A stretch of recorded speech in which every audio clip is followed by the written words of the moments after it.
नमस्कार दोस्तों, मुक्तिबा में आपका स्वागत है। इस टाइम पर मेरे साथ एक ऐसी पर्सनालिटी बैठी है जो हमें धर्म और स्पिरिचुअलिटी के बीच का जो अंतर है, इसका जो कोरिलेशन है, ये समझाएंगी। मैंने इनसे काफी चर्चा करी है। मैं चाहता हूं कि आप भी इनको सुने और आई ओपनिंग डिस्कशंस हमारी हुई थी, तो आइए मिलते हैं। मेरा नाम चेतना तिवारी है। मैं एक मनोवैज्ञानिक हूँ, शिक्षिका हूँ, काउंसलर हूँ, सोशल सर्विस पे करती हूँ मैं।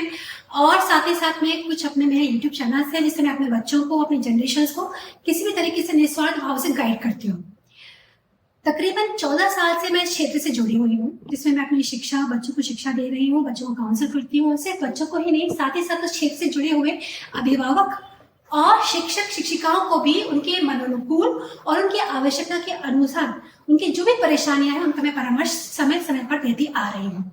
पिछले 2 सालों से जब कोरोना की वजह से, इस महामारी की वजह से स्कूल्स बंद हुए, तो ऑनलाइन क्लासेस में बच्चों को क्या क्या स्ट्रगल्स फेस करना पड़े, ऑनलाइन क्लासेस के क्या प्लस पॉइंट्स है, क्या माइनस पॉइंट्स है, और उसमें एजुकेशन के थ्रू आप बच्चों को किस तरीके से कनेक्ट कर सकते हैं, उन्हें एजुकेट कर सकते हैं और साथ में मोटिवेट कर सकते हैं, इसका भी मुझे काफी अच्छा अनुभव हो चुका है। तो जैसा कि आप जानते हैं, भक्ति भाव के जो चैनल के जो इनिशिएटर हैं, इन्होंने मेरे सामने ये प्रश्न रखा है कि जिज्ञासा है। इन्होंने क्या कहना चाहिए कि पब्लिक की तरफ से इनके सामने ये प्रश्न आया है, ये जिज्ञासा है। लोग काफी कंफ्यूज होते हैं, सोचते हैं, देखिए धर्म का तो आज की दुनिया में वास्तव में बहुत बड़ा मतलब कहना चाहिए कि बोलबाला है। कौन धार्मिक नहीं है? धर्म के नाम से ही देश माने जाते हैं, जाने जाते हैं। क्रिश्चियन कंट्रीज हैं, अमेरिका, यूरोप, ये सब क्रिश्चियन कंट्रीज हैं। मुस्लिम कंट्रीज, अरब, अफगानिस्तान, कजाकिस्तान, ये सब मुस्लिम कंट्रीज हैं। सिर्फ एक हमारी कंट्री है शायद किसी एक धर्म से कनेक्टेड नहीं है, इसलिए उसे सेक्युलर कंट्री कहा जाता है। और इसके पीछे भी काफी बड़ी पॉलिटिक्स है, जो कि हमारा आप सब अच्छी तरीके से जानते हैं। उस विषय में आज हम यहाँ चर्चा नहीं करेंगे, वो फिर। लेकिन अगर हम बात करें अध्यात्म की, तो लोग कंफ्यूज होते हैं कि धर्म और अध्यात्म में अंतर क्या है। कभी कभी ये सोचते हैं कि जो धर्म है वही अध्यात्म है, और कभी कभी ये सोचते हैं कि अध्यात्म धर्म से बेहतर चीज है। और कुछ लोगों को लगता है कि धर्म के प्रति मर मिट जाना चाहिए, लेकिन जो अध्यात्म है वो एक बहुत ही प्रोफेशनल और फैशनेबल चीज है। तो इस तरह की भ्रांतियां लोगों में काफी ज्यादा घर करके बैठी हुई है। मैं आपको बताना चाहूंगी कि जैसे कि एक छोटा सा एग्जांपल मैं लेती हूँ कि मैं साड़ी पहनी हूँ, या फिर मैं बीच में यहाँ एक बिंदी लगाई हुई, तिलक लगाई हूँ, तो लोगों को लगता है कि जो एक प्रतीक है ये हिंदू धर्म का प्रतीक है। लेकिन हमने आज धर्म को प्रतीकों में बांट दिया है। धर्म का अर्थ होता है जो धारण करने योग्य है, जिसे धारण किया जाए। बहुत ही उम्दा और जेन्युइन उदाहरण आपको देती हूँ, जैसे कि पानी का धर्म है शीतलता। पानी का धर्म है एक प्यासे व्यक्ति की प्यास बुझाना। पानी का धर्म है जीवन को जीवन देना। सूर्य का धर्म है प्रकाश देना, तेज देना, ओज देना। इस तरह से हम सभी इंसानों का धर्म है, हम सभी मानवों का धर्म है मानवता। सबसे बड़ा धर्म है हमारा मानवता। यीशु मसीहा, उन्होंने कहा गॉड इज लाइट, ईश्वर प्रकाश है। ये उंगली उनके ऊपर थी। गुरु नानक जी आए, उन्होंने कहा एक ओंकार सप्तनाम। एक जो ओंकार की जो ध्वनि है वही सत्ता नाम है, वही परमात्मा है, वही ईश्वर है। प्रॉफिट मोहम्मद आए, उन्होंने कहा वो खुदा नूर है। लेकिन हमने प्रॉफिट मोहम्मद के नूर को ना पकड़ा, हमने ईशा मसीहा की लाइट को ना पकड़ा, हमने गुरु नानक के एक ओंकार सतनाम को ना पकड़ा। हमने नानक को पकड़ लिया, हमने ईशा मसीहा को पकड़ लिया, हमने प्रॉफिट मोहम्मद को पकड़ लिया, और हम सब बन गए मुस्लिम, ईसाई और सिख। अब हिंदू कौन है? हिंदू कोई धर्म नहीं है। हिंदू धर्म तो हमें आप लोगों ने दिया है नाम। हम तो सनातन धर्मी हैं। हम सनातन धर्मी हैं क्योंकि हम उस धर्म को मानते हैं जो कि शुरुआत से है, जो कि रियल है, जो कि शाश्वत है, जो कि असल है, जो कि अपरिवर्तनशील है, वही सनातन धर्म है। तो जो पद्धति, जो विज्ञान, जो विद्या, जो भाषा और जो परिभाषा इस सनातन धर्म को परिभाषित करती है, वही है अध्यात्म। हम जैसे लोग, आम लोग जो इस फील्ड से मतलब इसके डेप्थ में नहीं है, तो हमारे लिए धर्म ये है कि फेस्टिवल्स को सेलिब्रेट करना, पूजा पाठ करना, सुबह शाम भजन करना, जो दीक्षित है वो माला करते हैं, गुरुद्वारों पर जाना। तो आप लोग ये समझाओ कि हमारे लिए धर्म का मतलब एज जो इंग्लिश डेफिनेशन रिलीजन की है वही हमारी अंडरस्टैंडिंग है। आपने कहा पानी का जो नेचर है दैट इज कि शीतलता है और प्यास बुझाना है। तो मानवता, आपने कहा मानवता इस उसका जो धर्म है, तो इसको डिफाइन कैसे करेंगे? तो मानवता क्या है? देखिए, आप देख रहे हैं ओसामा बिन लादेन कितना पढ़ा लिखा बंदा था, he is very intellectual personality. उसके अंदर कमी किस चीज की थी? मानवता की। आज जगह जगह हम देखते हैं लोगों के अंदर इतनी सी भी मानवता नहीं है। उन्हें अपनी माँ बहन बेटियों से तो प्यार है, लेकिन दूसरों की बेटियों के साथ हम किस तरह का व्यवहार करते हैं, उन्हें किस नजर से देखते हैं, क्या इसे हम मानवता कहेंगे? व्यक्ति के अंदर अगर मानवता नहीं है तो वो इंसान मानव कहलाने लायक नहीं, वो जानवर है। धर्म के अंदर ही जितनी भी प्रकार की पद्धतियां और संस्कार बनाए हैं हमारे ऋषि मुनियों और पूर्वजों ने, चाहे वो हिंदू धर्म के लिए कहिए, चाहे वो सिख धर्म के लिए कहिए, ये पद्धतियां, ये संस्कार, जैसे कि आपने कहा कि पूजा पाठ, नियम, उपासना या चर्च जाना या मंदिर जाना या आरती करना या अरदास करना, जो भी है, ये सब सिर्फ इसलिए बनाए गए हैं ताकि इंसान इंसान बना रहे, इंसान के अंदर का सोया हुआ जानवर ना जागे। क्योंकि इंसान के अंदर जो मन होता है वो बेहद चंचल होता है, और उस मन की यह प्रकृति होती है कि आसपास की जितनी नेगेटिविटी होती है, जितनी नकारात्मकता होती है, जितनी इंद्रियों को तुष्टि पहुंचाने वाले तत्व होते हैं, उनके प्रति वो जल्दी आकर्षित होता है। उस आकर्षण से इंसान को बचाए रखने के लिए, उसके ईमान को जिंदा रखने के लिए, उसकी आत्मा को पतित होने से बचाए रखने के लिए उसे धर्म से जोड़ने का यह नियम बनाया गया है कि तुम्हें धार्मिक होना चाहिए। यही आस्तिकता है, जबकि आस्तिकता एक अलग चीज है। आस्तिकता का मतलब होता है धर्म के प्रति आस्था होना, और धर्म का वास्तविक अर्थ है कि वास्तव में आपका मानव होना, एक मानवता से उत्प्रोत होना, जीव मात्र के प्रति प्रेम और सहृदयता होना, यही है मानवता। अध्यात्म की आज भी आवश्यकता इसलिए मैं आपको बताना चाहूंगी कि ये मेरा सेकंड इंटरव्यू, वैसे तो एक शिक्षक शिक्षिकाओं का और काउंसलर साइकोलॉजिस्ट का रोजाना इंटरव्यू होता है। जब भी वो क्लाइंट्स के सामने होते हैं, पेशेंट्स के सामने होते हैं, टीचर्स के सामने होते हैं, स्टूडेंट्स के सामने होते हैं, प्रिंसिपल के सामने होते हैं, पेरेंट्स के सामने होते हैं, पब्लिक के सामने होते हैं, वो कहीं ना कहीं इंटरव्यू ही दे रहे होते हैं। सामने वाला उनसे 2 नहीं 10 नहीं तमाम क्वेश्चन कर रहा होता है, उन्हें फेस कर रहे होते हैं। लेकिन मैं आपको बताना चाहूंगी प्रोफेशनल रूप से मेरा सेकंड इंटरव्यू है। इसके पहले मैं सनातन धर्म पर बाकायदा तकरीबन 1 घंटे का एक पॉडकास्ट दे चुकी हूँ, जो कि स्पॉटिफाई ऐप पर उपलब्ध है। ये सेकंड मेरा एक प्रोफेशनल इंटरव्यू आप सबके सामने भक्ति भाव के साथ में मुझे अपॉर्चुनिटी मिली, जो भाई साहब ने मुझे दी है। मैं आपको बताना चाहूंगी आज के टाइम पर लोग धर्म नाम से ऊब गए हैं, धर्म नाम से कुछ लोग डर रहे हैं। लोग सोचते हैं धर्म ही आपस में एक दूसरे को लड़ाता है, बांटता है। इसलिए हर इंसान आज का जो अवेयर है, एजुकेटेड है, सेंसिबल और रिस्पॉन्सिबल है, वो स्पिरिचुअलिटी के प्रति काफी अट्रैक्ट हो रहा है। वो चाहता है कि वो जाने कि स्पिरिचुअलिटी क्या है, वो चाहता है कि वो अंगीकार करे कि अध्यात्म क्या है। वो खुद आध्यात्मिक होना चाहता है, वो चाहता है किसी भी तरीके से समाज में शांति, अमन, प्रेम और एकता का संचार हो। स्पिरिचुअलिटी अगर हम इंग्लिश में बोले तो something which is connected with your spirit. Spirit means soul, soul means atma. जो पद्धति, जो विचारधारा, जो एटीट्यूड, जो लाइफस्टाइल, जो थिंकिंग आपको आपकी आत्मा होने का बोध कराए, उसे स्पिरिचुअलिटी कहते हैं। अध्यात्म में जो आपकी आत्मा को, आपको आपकी आत्मा के अधिक करीब ले जाए, वो अध्यात्म है। आजकल एक न्यू टर्म आ रहा है जो कि प्रोफेशनल लोगों को, बच्चों को एक अवेयर और अच्छी हाई क्लास यूनिवर्सिटी से पढ़ाई जा रही है, जिसे कहते हैं साइंटिफिक स्पिरिचुअलिटी। साइंस के साथ में स्पिरिचुअलिटी को क्यों जोड़ा जाता है? साइंटिफिक रिलीजन तो नहीं बोला जाता, नहीं, साइंटिफिक स्पिरिचुअलिटी क्यों बोला गया? इसका कारण यही है जो मैंने आपको कुछ देर पहले बताया कि लोग धर्म के नाम से उब गए, क्योंकि धर्म की हमने परिभाषाएं और पद्धतियां बहुत ज्यादा गलत रूप से गढ़ ली हैं। इसलिए आज एक नए टर्म का उभार हो रहा है जिसको आप कहते हैं स्पिरिचुअलिटी। और सिर्फ एक स्पिरिचुअलिटी ही एक ऐसा टर्म है जिसे हम साइंस के साथ जोड़ सकते हैं। वो कारण क्यों? इसके पीछे कारण ये है कि साइंस वो चीज है जिसमें एक्सपेरिमेंट करके चीजों को प्रूव किया जाता है, उसके बाद में एक कंक्लूजन पर पहुंचा जाता है। That's what called as science, which actually includes an experiment. Science कभी उन बातों पर बिलीव नहीं करती जो देखी, समझी या अपनाई ना जा सके। साइंस कभी उन चीजों पर विश्वास नहीं कर सकता। आज से कई शताब्दियों पहले 16वीं शताब्दी में ये माना जाता था कि आत्मा नाम की कोई चीज ही नहीं होती। हम आत्मा को क्यों माने? क्योंकि आत्मा हमें दिखती नहीं, हम क्यों माने? उसके बाद में लोगों ने सोचा कि अगर मनोविज्ञान जैसी कोई चीज है, अध्यात्म जैसी कोई चीज है, तो हम उसे सोचेंगे कि ये चेतना का विज्ञान है, या फिर ये हृदय का विज्ञान है, ये भावना का विज्ञान है। अलग अलग ऋषिगण आए, अलग अलग फिलोसोफर्स आए, उन्होंने अपने अपने मत लाए। लेकिन आज सारे मतों को खंगाल करके, एक्सपेरिमेंटल साइकोलॉजी को समझ करके साइंटिफिक स्पिरिचुअलिटी का टर्म जो दिया गया है वो इसीलिए दिया गया है कि अब आप स्पिरिचुअलिटी को एक्सपेरिमेंटली जी सकते हैं और उसके पॉजिटिव रिजल्ट्स के कंक्लूजन को देख सकते हैं, अपना सकते हैं। कैसे? मैं आपको स्मॉल एग्जाम्पल। साइंस, अगर हम बात करें अपनी ह्यूमन साइंस की, ओके, तो ह्यूमन साइंस में आती है आपकी life science, that is biology. Biology में आपके कई सारे सिस्टम्स होते हैं, एंडोक्राइन सिस्टम, न्यूरोलॉजी का सिस्टम, नेफ्रॉन्स, आपके एंडोक्राइन में आपके सारे हार्मोन्स आते हैं, ग्लैंड्स आते हैं, कई सारी चीज़ आती हैं। इन सब चीज़ों का आपकी बॉडी पर पूरा पूरा इम्पैक्ट पड़ता है। और जब हम अध्यात्म की बात करते हैं तो बात आती है चक्रों की, क्रिया योग की, प्राणायाम की।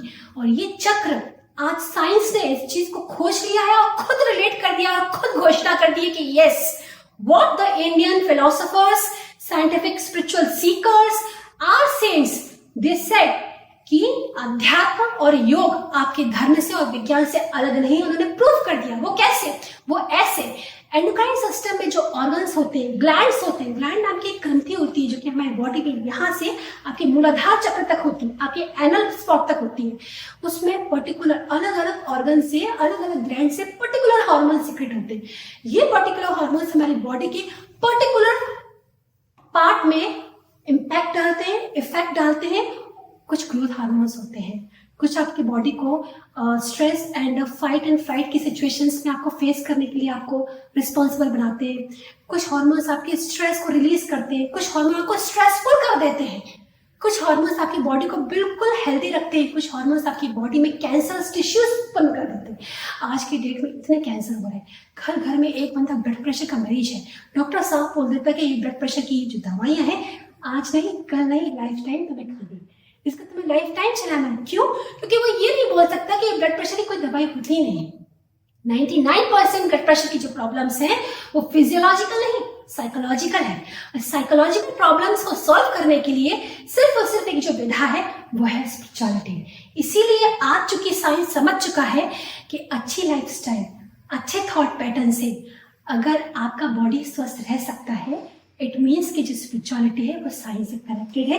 And that is why today the name of this branch scientific spirituality has been propagated and it is very very popular. Philosophers की थिंकिंग जो थी ये साइंटिफिक स्पिरिचुअलिटी नहीं थी। फिलोसोफर्स की थिंकिंग थी स्पिरिचुअलिटी। What is spirituality? आज जब साइंटिस्ट हमारे जो और साइकोलॉजिस्ट हमारे खुद समझ चुके हैं कि स्पिरिचुअलिटी का हमारी लाइफस्टाइल पर किस तरह से पॉजिटिव इम्पैक्ट है, उसका कनेक्शन है, उसका फुल रिलेशन है, तब ये साइंटिफिक स्पिरिचुअलिटी वर्ड है जो कि हमारे साइंटिस्ट ने ही इस चीज को सील लगाई। अब आपका क्वेश्चन है कि इसे आप अपनी लाइफस्टाइल पे वास्तव में प्रैक्टिकली कैसे इम्प्लीकेबल ला सकते हैं, कर सकते हैं। तो बहुत ही आपका अच्छा सवाल है, क्योंकि वास्तव में कई लोग कहते हैं कि भाई राम को मानो, राम जैसे आचरण नहीं, तो फिर फायदा क्या है राम को मानने का? ठीक है ना। इसी तरह से स्पिरिचुअलिटी के काफी बड़े व्याख्यान आपको आते हैं, आपके पास बुक्स है, आपको इंटरेस्ट है, आप लेक्चर्स अटेंड करते हैं, लेकिन आप खुद स्पिरिचुअल नहीं है, आपके परिवार में, आपके मन में, आपके आसपास शांति नहीं है, तो फिर आप स्पिरिचुअल कहलाने की कोई फायदा ही नहीं है, मायने ही नहीं है। आज बहुत जरूरत है हर व्यक्ति की स्पिरिचुअल होने की, आपस में एक दूसरे में प्रेम रखने की। अगर हम चाहते हैं कि आज टेररिज्म, कोरोना, मंकी पॉक्स और इतने प्रकार के नए प्रकार के इन्फ्लुएंजास आ रहे हैं और हमारे लंपी स्किन डिजीज से हमारे आए दिन लाखों मवेशी मारे जा रहे हैं, ये इतनी सारी प्रॉब्लम्स क्यों आ रही हैं? सिर्फ और सिर्फ गलत लाइफस्टाइल की वजह से। लोग आज बेहद नॉन वेजिटेरियन हो गए हैं, लोग आज बेहद सेल्फ सेंटर्ड हो गए हैं, सिर्फ अपने तन को प्यारे से प्यारे लेदर से ढकना चाहते हैं, अपनी जीवा को प्यारे से प्यारे बीफ और डिफरेंट किस्म की मांस का टेस्ट देना चाहते हैं। सिर्फ इसलिए उन्हें इस बात की संवेदनशीलता नहीं है कि वो किस जीव को किस कदर तड़पा कर मार रहे हैं और इस पूरे एनवायरनमेंट को कितना बेहद पॉल्यूट कर रहा है। कार्बन डाइऑक्साइड के बारे में जब हम बात करते हैं, ग्लोबल वार्मिंग हो रही है, गर्मी बढ़ रही है, आपकी ग्लेशियर्स पे जो आइस कैप्स हैं वो पूरा मेल्ट हो रहे हैं। हम हमेशा नाम लगा देते हैं फ्रिजेस की, रेफ्रिजरेटर्स की, वॉशिंग मशीन की और आपके घरों में चलने वाले एसीज की और व्हीकल्स की। आप अंदाजा नहीं लगा रहे, आप ठीक से स्टडी कीजिए। कार्बन डाइऑक्साइड की सबसे ज्यादा मात्रा उन जानवरों से निकल रही है जो कि उन्हें फार्म हाउस में सिर्फ इसलिए पाला जा रहा है कि उन्हें आज भर पेट खिला के कल उन्हें आपको मांस परोसने के लिए काटा जाए। उन मवेशियों की वजह से कार्बन डाइऑक्साइड रिलीज ज्यादा से ज्यादा अमाउंट पे हो रही है। उन्हीं की चित्कारों की वजह से, उनकी इतने नेगेटिव वाइब्रेशन से कि आज इतने ज्यादा हमारे अर्थक्वेक्स बढ़ गए। पहले भी आते थे हमारी धरती पर, दिन भर में कुछ लिटिल अमाउंट में स्लाइट जर्क्स होते ही होते हैं, नेचुरल फेनोमेना। बट इतने भारी मात्रा में तबाही होना, इतने ज़्यादा डिफरेंट फ्लक्चुएशंस होना प्रकृति में, ये सिर्फ और सिर्फ हमारी लाइफस्टाइल, हमारे थिंकिंग पैटर्न्स की वजह से हुआ है। हमारे प्रिंसिपल्स बदल गए। मुझे आपसे इधर सॉरी टू इंटरप्ट यू, एक चीज मुझे आपको यहाँ रोकनी है। जैसे लाइफस्टाइल है, अभी देश दुनिया ग्लोबल होती जा रही है, हर कंट्री की इकोनॉमी एक दूसरे पर डिपेंडेंट है। जैसे ग्लोबल वार्मिंग आपने बोला लाइफस्टाइल चेंज है, तो हर कंट्री का लाइफस्टाइल अगर चेंज हो रहा है तो दूसरी कंट्री पर इफेक्ट हो रहा है। Everything is very very connected. जितने अब इंटरनेट बढ़ता जा रहा है उतना हम और कनेक्टेड होते जा रहे हैं। सो बिजनेसेस आर इंटरडिपेंडेंट। कोई सी कंट्री में लड़ाई होती है तो सब हर कंट्री की इकोनॉमी ऊपर में चली जाती है। ऐसे स्टाइल में हमारा जैसा देश अगर कोई लाइफस्टाइल चेंज का कोई इनिशिएटिव लेता भी है या ले, तो उसको हम स्पिरिचुअलिटी या आध्यात्म के रास्ते से क्या से देख सकते हैं? मेरे को ये चीज आप अंडरस्टैंड कराओ। लेकिन क्योंकि अगर तो कोई कंट्री लाइफस्टाइल चेंज करती है तो ये तो एक ओवरऑल ही हर पूरे ह्यूमन लेवल पर ऐसा कुछ होना चाहिए। तो इस चीज से स्पिरिचुअलिटी, क्योंकि हम देखो हमारे यहाँ पर हमारे द्वारा बैठे हैं, यहाँ पर अखाड़े हैं, यहाँ पर बहुत सारे साधु संत हैं, तो इनको आप ये चीज कैसे अंडरस्टैंड करवाओगे कि नहीं धर्म कुछ नहीं है भाई, साइंटिफिक स्पिरिचुअलिटी ही जो मेन चीज है, because it has been proved by the science. तो डज इट मीन दैट कि जो हमारा अध्यात्म था जो पहले इतने हजारों साल तक साइंस से प्रूव नहीं था, तो that was irrelevant that time? इसको कैसे कोरिलेट करते हैं? मेरा क्वेश्चन है आपका, स्पिरिचुअलिटी जो अभी तक हमारे ऋषियों ने मानी हुई थी और भारत में और जन जन में फैलाई गई थी, it was not irrelevant although, but कुछ लोगों ने इन चीज़ों को मॉडिफाई करके कुछ नियम बना दिए गए थे। और आज हमारा जो पूरा समाज है ना, दो प्रकार की चीज़ों से उसके पास दो मिरर हैं, दो दर्पण हैं, एक आपका साहित्य और दूसरा सिनेमा। ठीक है। आपने जो उसके पहले आपके क्वेश्चन के पहले ग्रंथों के बारे में वर्णन किया था कि सबके पास में अलग अलग कोड है, किसी के पास गीता है, कुरान है, बाइबल है, गुरु ग्रंथ साहिब है। ये भी क्यों बनाई गई? क्योंकि इसका अपना एक मनोविज्ञान है। लोग साहित्य को पढ़ते हैं तो सोचते हैं इसमें जो लिखा है वही सही है, वही अनुकरणीय है और उसी को हमें अपनाना चाहिए। अब आपका क्वेश्चन ये है कि क्या वो इररिलेवेंट था और क्या ये साइंटिफिक स्पिरिचुअलिटी पूरी तरीके से रेलेवेंट है? आपका क्वेश्चन ये भी है कि पूरी तरीके से वर्ल्ड ग्लोबलाइज हो रहा है, सबको हम इस तरह का संदेश कैसे दे सकते हैं? आपका क्वेश्चन ये भी है कि जो साधु संत ऑलरेडी इस तरह की जीवन पद्धति जी रहे हैं उनको हम कैसे चेंज कर सकते हैं? बिल्कुल। देखिए, पहली बात तो ये है कि हमें किसी को चेंज नहीं करना है अगर वो वास्तव में अंदर से उसके अंदर संवेदना है। अगर व्यक्ति पीला कपड़ा पहना हुआ है हिंदू धर्म के अंदर, अगर व्यक्ति पादरी की तरह कोई ड्रेस पहना हुआ है, उस चर्च के अंदर है, नन बना हुआ है या फादर बना हुआ है, ब्रदर बना हुआ है, या कोई भी है पगड़ी लगाया हुआ है, या उसका कोई भी ड्रेस कोड हो, कोई भी उसके पास बुक कोड हो, कुछ भी हो, बट अगर उसके अंदर मानवता है, संवेदना है, तो हमें उसे कुछ भी सिखाने की जरूरत नहीं है। अध्यात्म के बारे में हमें उनको सिखाना है, उन्हें चेताना है जो धर्म की परिभाषा गलत रूप से समझ के बैठे, जो धर्म के लिए लड़ना चाहते हैं। वो ये नहीं सोचते कि धर्म का मतलब है ही आपस में प्रेम और शांति से रहना। वो ये नहीं समझते कि धर्म का आविष्कार किया ही इसलिए गया है कि हम शांति से और एकता के साथ में जी सकें। जो कट्टर हो जाते हैं, जिनका दिमाग कुंद हो जाता है, जो साइकोलॉजिकली डिस्टर्ब हो जाते हैं, जिन्हें ये लगता है कि धर्म के प्रति खुद मर जाओ, दूसरों को मार डालो, उनके लिए एक चीज मुझे आपसे और जाननी है। जैसे जो लोग कट्टर हो जाते हैं, अब देखो आप वर्ल्ड वॉर्स हुए थे, फर्स्ट वर्ल्ड वॉर हुआ, सेकंड वर्ल्ड वॉर हुआ, कहीं ना कहीं रिलीजियस बेसिस भी था उन वॉर्स का। इतने सारे क्रूसेड्स हुई हैं, इस्लामिक क्रूसेड, उनके पीछे भी कोई ना कोई रिलीजियस बैकिंग थी, कहीं ना कहीं वो थॉट प्रोसेस था जो उनको बैक कर रहा है। इंडिया में तो आज तक ऐसे कोई वॉर नहीं करती थी, इंडिया ने तो किसी को मारा नहीं, तो इंडिया इतना परेशान क्यों हो जाए किस पर साइंस अपना आध्यात्म छोड़कर जो उसको गाइड कर रहा था इतने मिलियंस ऑफ ईयर से, और बिल्कुल एक पीस लविंग कंट्री था। अब हम साइंटिफिक रिलीजन की तरफ जाएं या साइंटिफिक स्पिरिचुअलिटी को एक्सप्लेन करें कि इंडिया को क्या जरूरत है इस करने की? ये तो डिफरेंट कंट्रीज को या डिफरेंट वेस्टर्न कंट्रीज को इनको फोकस करना चाहिए। एग्जैक्टली, ये मैं वही कहना चाह रही थी, वही आपने बात कही है। हमारा धर्म, मैं कोई साइंटिफिक स्पिरिचुअलिटी का मैंने कोई इनिशिएटिव नहीं हूँ कि मैंने इस टर्म को ईजाद किया हो, और ना ही मैं ये चाहती हूँ कि भारत अपने सारे प्राचीन मूल्यों और सिद्धांतों को भूलकर इस एक वर्ड को अपना लें, क्योंकि हम ऑलरेडी पहले से ही काफ़ी सेंसिबल हैं और हम ही इस पूरे विश्व के समस्त प्रकार के धर्मों और मानवता और हर प्रकार की आस्थाओं के जनक हैं, पूर्वज हैं। तो हमें किसी प्रकार के टैग या टर्म को अपनाने की ज़रूरत नहीं है। इस टर्म का इजाद सिर्फ उन लोगों के लिए और उस जनरेशन के लिए खासकर से किया गया है जो कि आज पूरी तरह से ये सोचती है धर्म वर्म कुछ नहीं होता।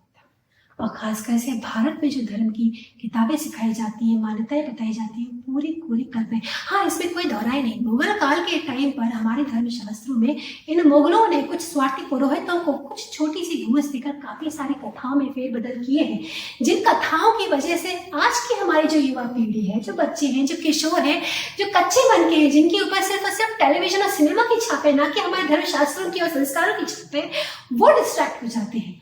उनके लिए ये टर्म है। अच्छा, एक चीज और बताइए आप मानती है कि जितना इंडिया में जितना इंटरनेट फैला है, जितना सोशल मीडिया फैला है, हर चीज का प्रसार हुआ, बिजनेस बढ़ा है, इकोनॉमी बढ़ी है, लोगों के बीच में कम्युनिकेशन बढ़ा है, तो आपको लगता है कि इसमें, क्योंकि बहुत सारे हम देखते हैं साधु महात्माओं का इंटरव्यूज हम देखते हैं, सत्संग सुनते हैं, तो हमारा धर्म का प्रचार प्रसार भी और जो ट्रू नॉलेज है हमारे रिलीजन की वो फैल रही है? बिल्कुल फैल रही है, क्यों नहीं फैल रही, बिल्कुल फैल रही है।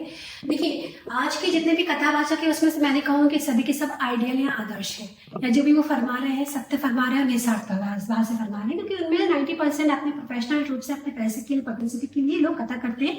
कुछ लोग एकदम टाइम पास के लिए आते हैं, बट वो जो टाइम पास भी कर रहे हैं ना, एटलीस्ट वो धर्मशास्त्रों के बारे में बात कर रहे हैं, और अगर वो कोई मिलावटी कथाओं के बारे में भी चर्चा कर रहे हैं तो एटलीस्ट वो आपको ये मैसेज दे रहे हैं कि देखिए, आपके साहित्य में ऐसा ऐसा लिखा है, अगर आप जागरूक हैं, अगर आप जिज्ञासु हैं, अगर आप इच्छुक हैं, तो आप खोलिए, खुद खोजिए और मूल में पहुंचिए कि इन कथाओं का वास्तव में सार है क्या, इनका संदेश है क्या, ये बनाई किस लिए गई है, और ये मूल इनका स्वरूप क्या है, इनके प्रतीकों के पीछे छिपा हुआ संदेश क्या है। अगर बच्चे, अगर हमारी पीढ़ी इस भाव को समझ गई तो इन कथाकारों की जो ये कथाओं का ये प्रचलन है ये भी सार्थक साबित होगा, इसमें कोई अर्थ। अच्छा, आखिरी क्वेश्चन आपसे, तो मतलब नटशल मैं इसको समराइज करने की कोशिश करता हूँ। आप ये समझती हैं कि अगर लोग अपनी रिलीजियस टेक्स्ट को, रिलीजियस बुक्स को, उनको रेफरेंस करके, चलो अगर कथा सुनते हैं, सत्संग सुनते हैं, फिर खुद भी पढ़े, बिल्कुल पढ़े, तो they will correlate everything and understand the true meaning of spirituality. Then they will understand everything. See, हम स्कूल में शिक्षा लेने जाते हैं जो कि एक औपचारिक शिक्षा है, बिल्कुल औपचारिक शिक्षा है, और जो हमें ज्ञान देने वाले वहाँ टीचर्स होते हैं ना, वो भी काफी पतली शिक्षा वाले होते हैं। वहाँ कोई बहुत ही पारंगत प्रकांड विद्वान नहीं होते हैं, ओके। और चलिए मान लीजिए अगर उनका लेवल आपसे बेटर भी है, still what they expect from you, वो आपसे ये अपेक्षा करते हैं कि आज मैंने आपको सिर्फ एक टॉपिक का इंट्रो दिया है, बच्चे घर जाके पूरा चैप्टर पढ़ के आना। ठीक है, मैंने सही कहा? कौन सा टीचर, कौन सा स्कूल, कौन सा सिस्टम, कौन सा डिपार्टमेंट है जो ये कहता है कि मैं तुमको बिल्कुल एक संजीवनी घंटी पिला देता हूँ, तुम्हें सब समझ में आ जाएगा और तुम्हें बिल्कुल वेल एजुकेटेड कैपेबल पर्सनालिटी बन जाओगे? No school, it's impossible. Teacher हमेशा आपको गाइड करता है, आपको मोटिवेट करता है कि आप पढ़िए, खोजिए, सोचिए और फिर खुद बनिए और सीखिए। आप ये समझती हैं कि जो हमारा स्कूलिंग सिस्टम है, जो एजुकेशन सिस्टम इंडिया का, दैट इज मोर capitalist, और वो it has become very formal. It has become very formal and very capitalist. After British colonization. और आइडियलिस्टिज्म और जो स्पिरिचुअलिटी है ये नहीं पढ़ा रहा है सही से, इस कारण से जो बच्चे बड़े हो रहे हैं तो अपनी वो युवा अवस्था में they are like kind of standard. तो सही कह रहे हैं, ऐसा नहीं कहूंगी मैं कि वो सही से नहीं पढ़ा रहा है, मैं तो ये कहूँ कि वो बिल्कुल नहीं पढ़ा रहा है। उनका एक बाकायदा बना बनाया सेट पैटर्न है, इसमें हिंदी की कुछ स्टोरीज है, इंग्लिश लिटरेचर की कुछ स्टोरीज है, मैथमेटिक्स की कुछ बहुत ही फॉर्मुलेज है, अलजेब्रा है, ट्रिग्नोमेट्री है, सोशल स्टडीज में सीरियसली कुछ राइट्स एंड आर्टिकल्स है, ज्योग्राफी का बहुत ही एक लिमिटेड ज्ञान है, हिस्ट्री में वही है आपके रटे हुए और बहुत ही बोरिंग और इररिलेवेंट और अननेसेसरी राजाओं की हिस्ट्रीज है। उसके पहले भी बहुत कुछ है, उसके पहले भी बहुत कुछ है जो आपको वास्तव में कुछ बनने पर आपको मोटिवेट देगा, सार देगा, जो हमारे स्कूल में बिल्कुल नहीं पढ़ाया जा रहा है। मैं आप सभी दर्शकों से, भक्तिभाव चैनल से, सारे मेरे ऑडियंस से, सभी से निवेदन करती हूँ, आप अपने जीवन में अध्यात्म लाइए। आप मानव हैं तो अपने अंदर मानवता लाइए, बिना मानवता के आप मानव कहलाने योग्य नहीं है। आपस में सहिष्णुता रखिए, प्रेम रखिए। हमारी जो पूंजी है, हमारा जो अध्यात्म है, हमारे जो पूर्वजों की धर्म है, शास्त्र है और उनका जो संदेश है, उनको अपने आप को उनसे जोड़िए, अपने बच्चों को उनसे जोड़िए और सिर्फ स्कूल के सिस्टम पर डिपेंडेंट मत रहिए। अदरवाइज आए दिन जितनी घटनाएं होती रही है, बच्चा स्कूल में गया तो ये हुआ, टीचर ने उसके साथ ऐसा किया, बस ड्राइवर ने उसके साथ ऐसा किया, रोड पर ऐसा एक्सीडेंट हो गया, एक्सीडेंट करते हुए लोगों ने उसको मरता हुआ छोड़ दिया, उसका वीडियो बना लिया, कोई उसको हॉस्पिटल नहीं ले गया। इस तरह की असंवेदनशीलता आज हमारे बीच में क्यों आ रही है? क्योंकि हमारी शिक्षा पूरी तरह से फॉर्मल हो चुकी है, उसके अंदर जान नहीं बची, उसके अंदर दीमक लग चुका है। तो आप सभी से प्रार्थना है कि कृपया अध्यात्म से जुड़िए, भक्ति भाव से जुड़िए, अपने अंदर मानवता लाइए और शिक्षा के मूल तत्व को पहचानिए। और हमारे जो प्राचीन काल में गुरुकुल में जो शिक्षा दी जाती थी, वो शिक्षा के प्रादुर्भाव को लाने के लिए सारे प्रजातंत्र को और प्रशासन को प्रेरित कीजिए। Very nice explanation. That was a discussion with मनोवैज्ञानिक। मैं पहली बार किसी मनोवैज्ञानिक से इतनी देर तक बात की है मैंने खुद भी। नटसेल की स्टोरी यही है कि जो भी आप सुनते हैं समझते हैं, at least find a literature for that, उसको खुद से पढ़ें, खुद से उस जो मेन रेफरेंस बुक है, रिलीजियस कोड है, उसको पढ़ें and then understand things from your perspective और उसको अपने जीवन में लागू कीजिए, ना कि सुनी सुनाई बातों पर आप चलें। तो इसी के साथ इस इंटरव्यू क्लोज करते हैं। If you have any questions comment में लिखें, please like the video and subscribe the channel. आपने अपना टाइम दिया, थैंक यू वेरी मच। बहुत अच्छा लगा आपसे बात करके। Thank you so much. नमस्कार। नमस्कार।